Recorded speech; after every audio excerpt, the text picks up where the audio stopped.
thousands upon thousands of vessels, all swarming with ghosts. Shipwrecks. There are an estimated 3 million shipwrecks littering the floor of the world's oceans. Their crewmen forever silenced. Or are they?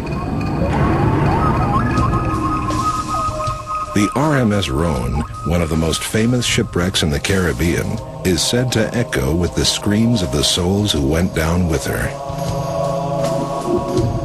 A steel steamship, 310 feet long, the Rhone sank in a violent storm in the British Virgin Islands in 1867. Scuba diving tour operations take hundreds of divers to the Rhone every day. Barry Miller is a dive master. I've been diving on the Rhone probably around 60 to 70 times. Every time I go diving, I find when I go in, I move down towards the midsection and the bow, which is the deeper bit of the Rhone, what actually happens to me is I start, getting a little freaked out. Melisande Rowe was leading a night dive on the Rhone with a couple named Peter and Caroline.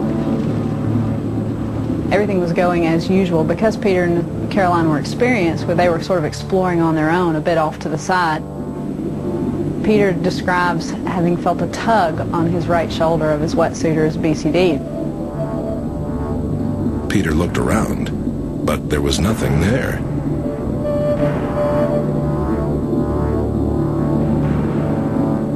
It happened again shortly thereafter, at which point he was very spooked. He immediately went over to Caroline to find her and came to me to signal that he was going up. That was the end of it. Badly shaken, Peter aborted his dive.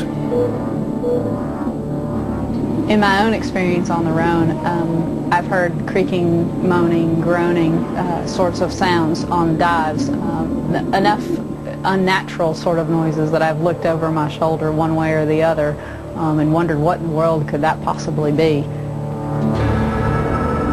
Local legends say that the ship is haunted by the 124 souls that perished with her when she sank.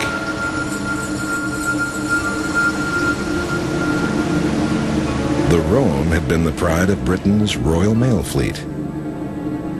She was a prototype steel steamship, a sturdy vessel commissioned to carry mail and passengers between England and the Caribbean.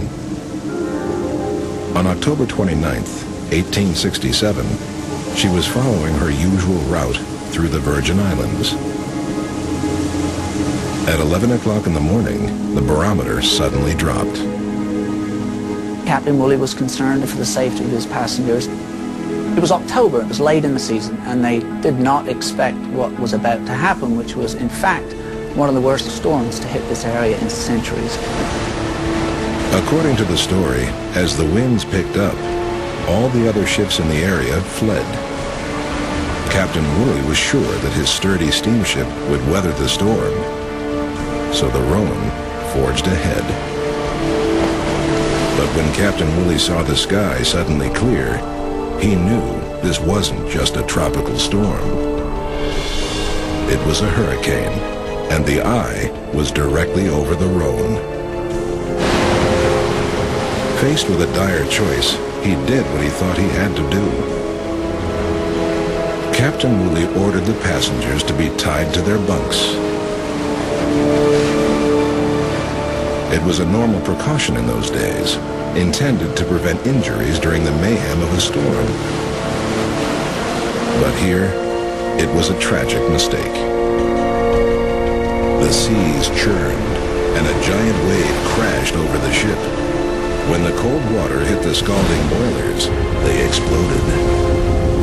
The ship split in two and immediately sank. Picture yourself as a passenger lashed down to a bunk. You didn't have a lot of time to react. So you would be plummeting to 80 feet of water, lashed to your bunk in a Category 5 hurricane, October 29th, 1867. Not a pleasant experience, I would imagine. 124 passengers and crew lost their lives. Only 23 survived. Since that day, the Rhone has rested on the seafloor just off Salt Island. Few divers have spent more time at the site than Kate Brunn. She's logged thousands of hours on the Rhone, leading tour groups and enjoying the sights of the wreck. Until she, too, had a strange encounter.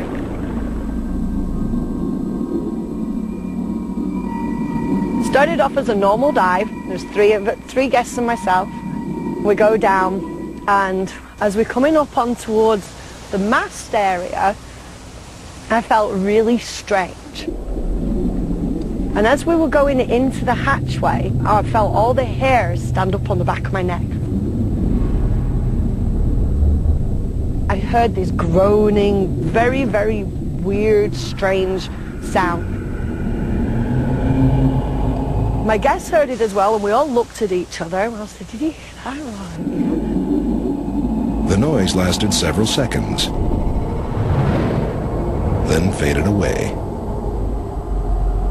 Just the feeling of that there's something there that doesn't want you to be there. It was indescribable. There was some kind of presence or something that, you know, we just shouldn't have been there that day.